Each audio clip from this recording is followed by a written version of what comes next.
Hoy traemos suplemento 8 hasta la iglesia de Santa María de Tábara, una joya arquitectónica del siglo XII y que además fue declarada bien de interés cultural en el 1931, un lugar mágico que recoge el gran mundo de los beatos. Este centro de interpretación se creó en el año 2015 y en este año 2025 se ha reinaugurado con 20 códices más que nos van a seguir contando esta gran historia sobre los beatos. Para contárnoslo todo tenemos a nuestro guía de confianza, ¿no? A nuestra persona de confianza aquí en Tábara, en este centro de interpretación, como es Juan Casas. Juan, ¿qué tal? ¿Cómo estás? Muy bien, encantado de recibiros y de poder charlar un rato.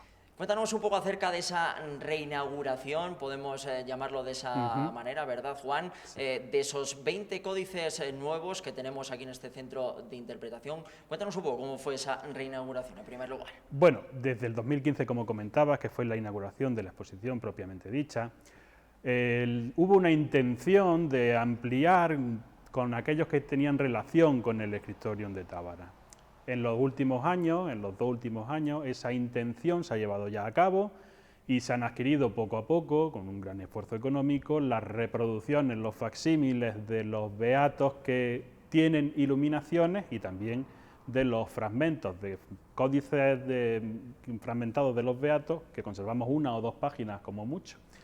Y eso nos va a permitir, o nos permite ya en la exposición del Centro de Interpretación, observar esa evolución del arte románico ya cercano al gótico en el siglo XIII, nos permite verla en un mismo sitio, en un mismo lugar, y evaluar también esas similitudes y diferencias entre unos y otros, y las relaciones que tienen algunos de esos beatos con el Scriptorium de Tábara y los que no.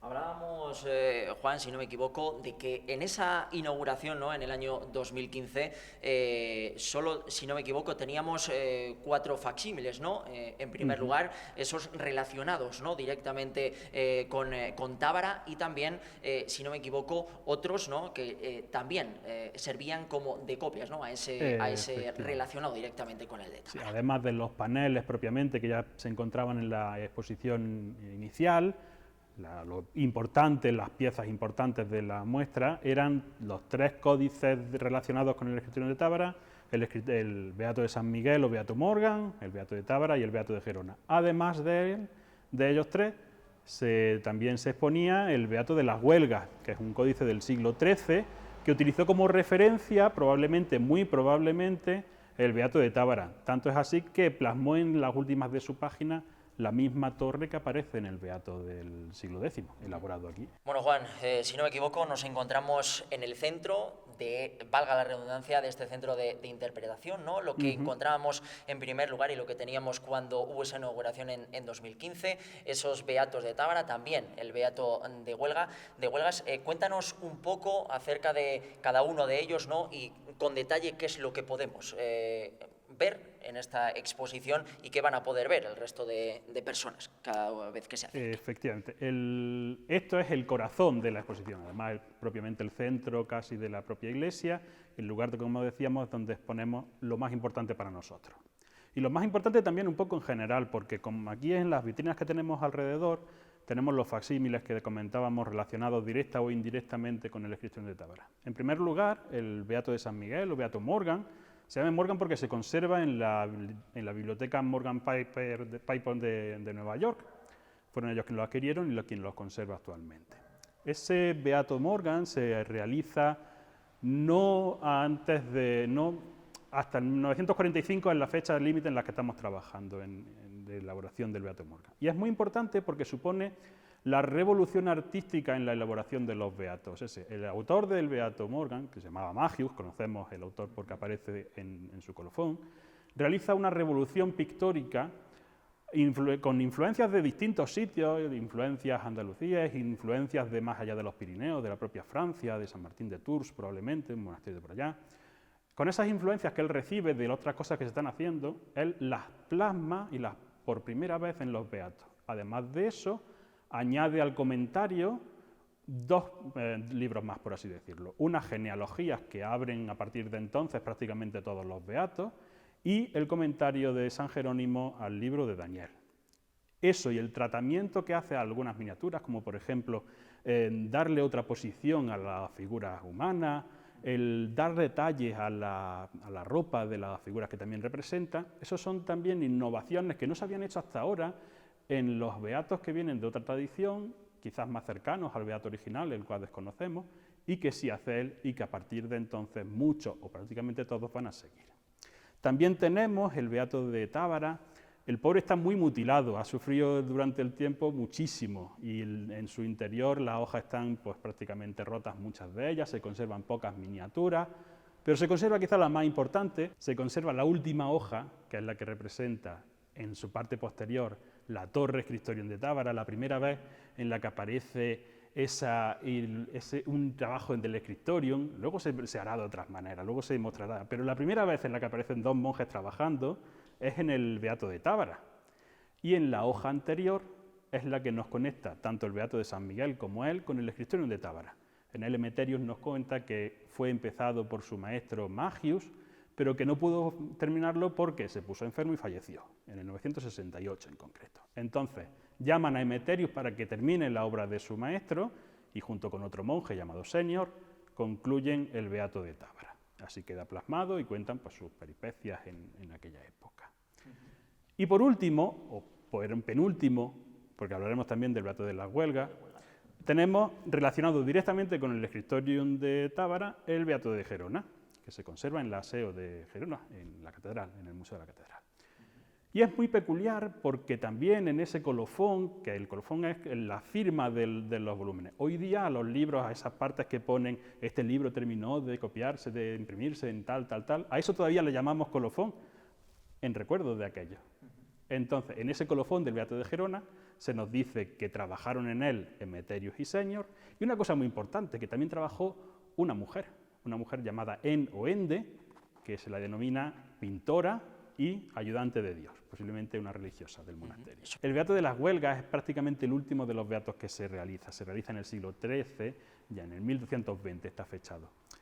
Y sabemos que utilizó como referencia para su copia, el beato de Tábara o uno que era idéntico al beato de Tábara, porque plasma también en su última hoja, no en un colofón, no nos explica nada de ahí, sino que nos dejan la miniatura de gran tamaño, en este caso, de la torre Scriptorium de Tábara, con un estilo muy distinto al de Tábara, un poco más tosco, menos profesional, por así decirlo, pero igualmente bello, y en la página siguiente aparece una omega muy parecida, casi idéntica, a la que también corona el beato de Tábara. Entonces, por esa imagen de aquí sabemos que el beato de la Huelga utilizaría como referencia el beato de Tábara. Y, Juan, podemos decir que en este beato, ¿no?, también vemos o aparece de una forma más clara, ¿no?, uno de los escritores, ¿verdad?, que que no podíamos apreciar, ¿no?, realmente en ese beato de Tábara, ¿no? Comentábamos que el beato de Tábara está muy mutilado, está muy maltratado, fruto de un mal cuidado a lo largo de los años. Los beatos, una breve reflexión, los beatos no fueron tenidos en cuenta, por así decirlo, en el arte hasta prácticamente época muy reciente. El realismo es lo que importaba. Con el barroco y posteriormente ese realismo de plasmar la realidad es lo que importaba. Entonces, aquello que no plasmaba la realidad era tenido como cosa insignificante. Eso llevó a que se tuviese muy mal cuidado, por eso muchos de los beatos pues, se conservan malamente o incluso sus hojas servían para cuidar documentos de época posterior a ello. Fue con las vanguardias artísticas cuando se supo valorar el valor de esos beatos. Estaba deteriorado aquel, no podemos ver hoy día esa tercera figura que aparece en el Scriptorium, pero sí se ve en el Scriptorium del beato de las Huelgas.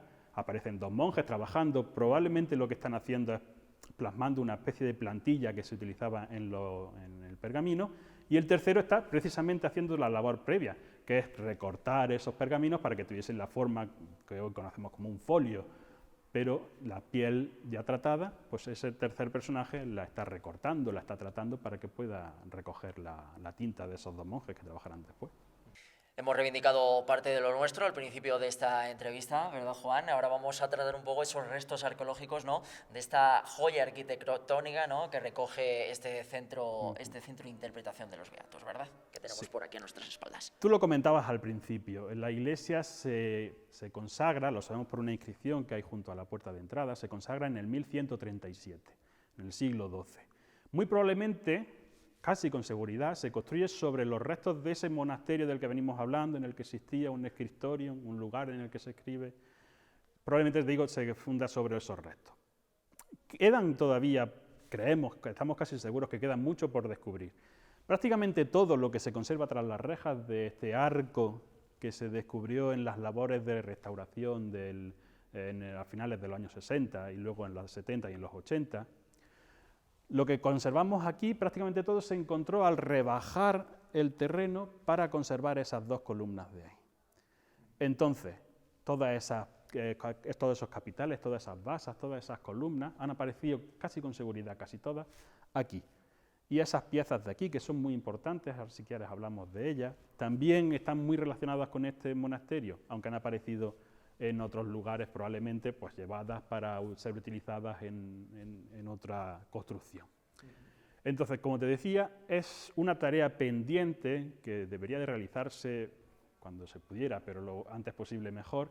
Es un estudio arquitectónico de los alrededores e el interior propio de la iglesia, para arrojar luz a lo que todavía está totalmente o prácticamente totalmente en tinieblas, que es esa historia previa de la iglesia de Santa María y su existencia como monasterio en el siglo X. Que son todas esas partes que tenemos a nuestras espaldas en las que se ve con detalle, ¿no?, valga la redundancia, ciertos detalles, ¿no?, y que han aparecido alrededor, ¿no?, de esta iglesia. Casi todo lo que se conserva dentro de la torre, pues eso ya es la torre de Tábara, son columnas y capiteles, sobre todo, datados en el siglo X. O sea, antes de la inauguración o de la consagración de esta iglesia en el siglo XII. Eso nos lleva a que hay una historia previa de este lugar, nos lleva a saber que aquí hubo algo antes que esta iglesia en el siglo XII. Que esto no nació de la nada, no fue una idea del rey Alfonso III que se encargó a San Froilán de, oye, vamos a hacer aquí algo y tal. No fue una cosa de los reyes posteriores, no, aquí hubo una vida anterior y esos restos nos indican de ello. Te decía que los dos quizás más importantes que conservamos son esos dos que tenemos aquí, que son dos restos de mármol de lo que parece ser un sarcófago. Un sarcófago del siglo VI, no está hablando más allá de la historia del monasterio de Tábara del siglo X, que probablemente fue reutilizado en esa época del monasterio para enterrar, para conservar los restos de alguien, de una figura importante. No a cualquier persona se la entierra en un sarcófago de esa envergadura. Opciones hay varias, seguras casi ninguna. Probablemente recibió los restos del primer abad del monasterio, de un taralandisco, que nos hablan algunas inscripciones de él, o probablemente sea el sarcófago que menciona Emeterio en el Códice de Beato de Tábara. Dice que Magius está enterrado en el monasterio en un sarcófago. Como dicen los italianos, si non è vero, è ben trovato. Si no es verdad, pues está muy bien encontrada la idea. Aparece ya esa mención de ese sarcófago en el Beato de Tábara, con relación a Magius, autor del Beato de San Miguel, y aquí tenemos restos de un sarcófago, pues sería ideal que fuese el propio. Bueno, Juan, hablábamos de esa reinauguración, ¿no?, que tenía lugar el 17 de octubre. Con motivo de esa reinauguración se traían nuevos beatos, ¿verdad?, que siguen ampliando pues este gran centro de interpretación que tenemos aquí en Tábara. ¿Por cuál comenzamos, en primer lugar? Bueno, lo hemos distribuido como en tres momentos, que son tres momentos que corresponden al estilo artístico de los beatos. En primer lugar, empezamos con los beatos mozárabes, que son los que se elaboran en el tiempo que se hacen los beatos relacionados con Tábara, siglo IX al siglo XI, al siglo X probablemente. El primero de ellos es el más antiguo que conservamos, un fragmento, solamente una página, el fragmento de Silo, que es de finales del siglo IX. Es importante porque no hay ningún fragmento, ningún códice, nada cercano o del original. Esto es lo más cercano que tenemos y nos habla una imagen muy simple que se aprovecha en un espacio que queda libre. Y va a pasar igual con el siguiente que tenemos, el Beato Emilianense se conoce, o vitrina 14.1, que se conserva en la Biblioteca Nacional, en Madrid. También en ese vamos a ver que las figuras que se representan en sus páginas no tienen una importancia, por así decirlo, son una cosa que va pues, como acompañando al texto. Muchas veces incluso ni siquiera va a reflejar el dibujo lo que está hablando el texto, simplemente pues, ha quedado ese hueco, vamos a completarlo. Si es a partir del siguiente, que el Beato de Valcavado, que se conserva en Valladolid, en la Biblioteca de la Universidad de Valladolid, si es este ya quien comienza a seguir lo que ha hecho Magius en Tábara. Si aquí empiezan las figuras a enmarcarse, comienzan a utilizarse unas franjas de colores que marcan distintos episodios dentro de las imágenes tienen ya importancia. Hay algunas incluso ya en el Beato de San Miguel o Beato Morgan, que se realizan a doble página, es una cosa espectacular porque utilizar 2 páginas para una imagen es una cosa muy cara. El pergamino no es sencillo de obtener, hay que cuidar los animales para que críen, para sacrificarlos, para obtener ese material que es el pergamino, y un trabajo muy arduo en la elaboración de esos pergaminos. Entonces, utilizar 2 páginas que no van a tener texto, sino que solamente imágenes, es una cosa revolucionaria. Empieza Magius y ya lo empiezan a seguir beatos como el de Valcavado. Ese lo hacen en el 970. Estos también, de esta vitrina de aquí, también corresponden a ese estilo que llamamos mozárabe. El Beato del Aseo de Urgel, que nace en un escritorium de Leonés y se conserva en la Cataluña actual. El Beato de San Millán. El Beato de San Millán y el Beato del Escorial, ambos pertenecientes al monasterio de San Millán de la Cogolla, no siguen, por así decirlo, la revolución de Magius. Ellos tienen como referencia otro códice del Beato de Liébana, de ese Beato de comentario del Beato de Liébana, que es muy cercano al original y no es el que realiza Magius. Son ya finalizando el siglo X, acercándonos ya al siglo XI en pleno y puro románico, que es lo que ya tenemos en las siguientes vitrinas. Bueno, estos van a seguir muchos de ellos las revoluciones artísticas de Magius, como es el caso del Beato de Fernando I y Doña Sancha. Es el único beato que conocemos que tiene patrocinio real. Es el rey Fernando quien manda hacer ese para él y para su esposa Doña Sancha, manda hacer este beato. Sigue, como vemos en la imagen, las franjas esas de las que hablábamos, que separan, un poco estilo cómic, separan espacios de las situaciones que van representándose en esa imagen, y es muy importante.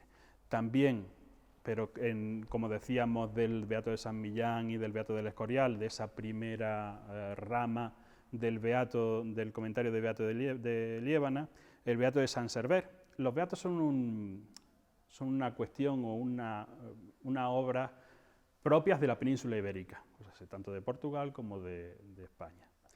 El Beato de San Server es prácticamente el único que nace fuera de las fronteras de la península ibérica, que se hace en Francia, se hace en el sur de Francia. Y hablábamos antes de ese ojo acostumbrado gracias a las vanguardias artísticas. Nosotros apreciamos los beatos porque estamos acostumbrados al cubismo, al fubismo, etc. Muy relacionado también con esto. Además está abierto por una página importante. Se ve un hombre yaciendo en la parte baja, rodeado de animales. Si nos fijamos en la expresión de ese hombre, si nos fijamos en la expresión de los animales, rápidamente podemos asociar que esa imagen está relacionada con el Guernica de Picasso. Esa cara de ese hombre es idéntica a la cara del soldado del Guernica. Y no es descabellado pensar, hay algunos estudios que así lo afirman, que Picasso tuvo acceso a este y a otros códices de Beato de Liébana y en él ya se inspira. Se conserva en la Biblioteca Nacional de Francia, de hecho, y Picasso era una persona curiosa, seguro que pudo verlo. Picasso en aquella época vivía en Francia, en la época en la que realiza su Guernica, está lejos de España en plena guerra civil, esos bombardeos catastróficos en el País Vasco. Entonces, en su imaginario ya estarían este tipo de imágenes, que como decíamos, no pretenden plasmar una realidad, igual que él tampoco quiere ser realista, aunque sería capaz de serlo, pero no quiere en sus cuadros expresar ese realismo, igual que los beatos. Entonces, en su mente estarían estas cosas y los plasmaría quizás a sabiendas o quizás por pura inspiración. Queda por estudiar, aunque hay algunas cosas así escritas sobre el tema, queda por estudiar. Y aquí tenemos el beato de Osma. Hasta este momento todos los beatos se escriben con un tipo de letra propio de la península, que es la visigótica. Una letra muy difícil de leer para nosotros, incluso no se utilizan signos de puntuación y demás. Para eso existen lo que conocemos como letras capitales, que son las letras que inician los capítulos del libro. Este es el único que propiamente y puramente utiliza la letra visigótica. En concreto en el de Turín, que es el que sigue, sí que ya no es la letra visigótica. En algunos sí que tiene es visigótica con influencia de la letra carolingia, que es la que se va a utilizar ya a partir de entonces. Llegan modas de Europa y también llegan hasta estos escritorios. El beato de Turín, como decía, es una cosa es interesante y es importante relacionado también con el escritorium de Tábara. Este beato de Turín es una copia que se realiza en el siglo XII en la actual Cataluña y es una copia del beato de Gerona. Es probable que en el monasterio de Ripoll se realizase esta copia del beato para que la gente no tuviese acceso al original, o sea, se guardaba en el original y quien quisiera verlo, que quisiera manejarlo, que manejase esta copia. Por avatares de la historia, pues se conserva hoy en la Biblioteca Nacional de Turín. El beato de Silos, que se conserva también en el monasterio de Santo Domingo de Silos, tiene un doble momento histórico. Se realiza en el siglo XI lo que es el texto, pero las imágenes del beato de Silos no se añaden hasta prácticamente casi 100 años posteriormente, en el siglo XII ya. Entonces quedaría como una cosa muy como pendiente esa elaboración de las imágenes y el texto pertenecería, por así decirlo, a una etapa anterior y las imágenes ya son puramente románicas, del arte románico. Tenemos dos aquí que son interesantes también, todos lo son, estos son interesantes. En concreto este es el beato de Lorbao, como decíamos, es un fenómeno, los beatos es un fenómeno propio de la península ibérica, y este nace en Portugal, se conserva hoy en día en el Archivo Nacional de la Torre do Tombo, en Lisboa. Esos colores que utiliza este beato son geniales, ese brillo, ese demás son geniales, a mí me encanta. Y el de Navarra, prácticamente todos los beatos, desde el beato de San Miguel, aparece un mapa que no tiene por así decirlo, una intención de que te orientes con él. No tiene ese realismo que venimos diciendo, tampoco se conserva aquí. Habla de la diáspora de los apóstoles, de cómo fueron evangelizando todas las partes del mundo, y en este beato de Navarra se conserva, y no se sabe muy bien su origen. Hay quien dice que es de Navarra propiamente porque allí se encontró junto con unas leyes del siglo XIII. Estaba encuadernado junto a unas leyes del siglo XIII del Reino de Navarra. Pero aparece una especie como de rueda, como de mecanismo aquí, y está señalada como la ciudad de Astorga. Entonces, esa aparición, nada común en otros mapas de los beatos, de la ciudad de Astorga, nos lleva a pensar, a algunos especialistas lleva a pensar, que el beato de Navarra está relacionado con uno de los monasterios de la diócesis de Astorga. Es una intención de mostrar la expansión del cristianismo, cómo los apóstoles a partir de la muerte de Cristo se expanden por todo el mundo y llevan el mensaje a todos los rincones. Muestran todos los rincones del mapa conocido, en algunos, como en el beato de Gerona, si no recuerdo mal, se menciona el sitio y se relaciona con el apóstol que predicó en ese lugar. En el beato de San Miguel también creo que es así. Y es esa la razón por la que se incluyen los mapas, no una razón propiamente geográfica, probablemente no conocían todos los lugares que plasman en sus mapas, pero sí con referencias a otros libros. Ya en los libros de San Isidoro aparecen algunos mapas muy sencillos, muy simples, no tan elaborados como estos o como otros que podemos ver, pero así, pues esa expansión del cristianismo. Aunque siguen conservando el estilo románico propiamente en sus imágenes, las podemos ver, aunque siguen conservando el estilo de letra que se hace popular en esta época, Si es por su tamaño, sobre todo, por el que se distingue. Sobre todo el beato Corsini. Mucha gente que viene recuerda aquellos misales que utilizaban antiguamente cuando se iba a misa, unos pequeños libros que ayudaban a seguir el rito de la misa. Prácticamente tiene ese tamaño, pero es un beato. No sabemos por qué se hace así, si es porque se lo quería llevar a alguien de viaje, no sabemos el motivo, pero es muy llamativo ese tamaño reducido. Un poco más grandes son tanto el beato de Berlín como el beato de Ginebra, que ambos se conservan en las capitales, en las ciudades que llevan el nombre que los da a conocer. Y las imágenes de estos son ya un poco menos importantes y menos grandiosas como las que hemos estado viendo en los beatos anteriores. Una cosa curiosa es el beato Fanlo o del abad Banzo. De él no conservamos el original. El original sería un beato del siglo XII.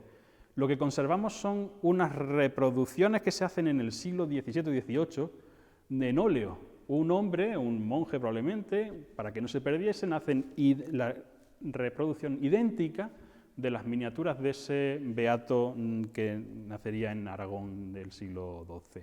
Entonces, para que no se pierdan, hacen unas reproducciones idénticas, decimos, y son esas reproducciones las que se conservan hoy en la librería Morgan de Nueva York. Beatos mozárabes, beatos románicos y beatos cistercienses también, ¿verdad? Sí, podríamos haberlo llamado posrománicos, pregóticos, pero sí esta es la etapa final de la elaboración de los beatos. Los beatos nacen con esa intención de preparar a los monjes y a quien tuviese acceso a ellos, a estos libros, para prepararlos a la que esperaban el inminente final del mundo. Ese boom, por así decirlo, del mileniarismo, que hace el mileniarismo, de que el mundo se va a acabar, ya hace tiempo, cuando se elaboran estos beatos en el siglo XII o XIII, ese boom ya ha terminado. No sabemos muy bien por qué se siguen haciendo, si es una cuestión de moda, si es una cuestión artística, no se sabe, pero ya en el siglo XIII, en la elaboración de los beatos, al parecer da ya sus últimas coletadas. En concreto aquí tenemos 3 de ellos, 3 junto con el de las huelgas, que pertenecería a este estilo que hemos venido a llamar cisterciense, por esa relación con monasterios cistercienses, sobre todo monasterios femeninos. En primer lugar, el beato Manchester, que está muy relacionado con el beato de Cardeña, probablemente nacen en el mismo monasterio teniendo como referencia un mismo códice, probablemente el de Tábara también, igual que en el caso de las huelgas. Es mucho más, ¿cómo decirlo? La calidad del de Manchester es mejor que el de Cardeña. Es probable que el iluminador del beato de Manchester fuese más profesional que el que hace el de Cardeña. El de Manchester se conserva en la Universidad de Manchester y el de Cardeña pues están repartidos en distintos lugares porque se conservan, algunos folios se conservan en Madrid, otros se conservan en Nueva York, si no recuerdo mal, y hay otros que me parece que están en Gerona. El último de ellos es el beato de San Andrés del Arroyo, que nace para el monasterio de San Andrés del Arroyo, un monasterio femenino cisterciense. No se sabe muy bien dónde, cuál es el escritorio que lo realiza, probablemente alguno en la zona de Burgos, no se sabe muy bien. Y es junto con el beato de las huelgas, el último que se realiza, siglo XIII propiamente, o en 1220 como aquel, o en el 1235. Y las imágenes son apabullantes. Está abierto además por una página que daría verdaderos escalofríos a la gente que lo contemplase en aquella época. ¿Qué imágenes podemos contemplar en estos beatos, Juan? Pues en concreto están abiertas, casi todos los beatos representan, pues como se puede uno imaginar, imágenes apocalípticas, imágenes del final de la historia.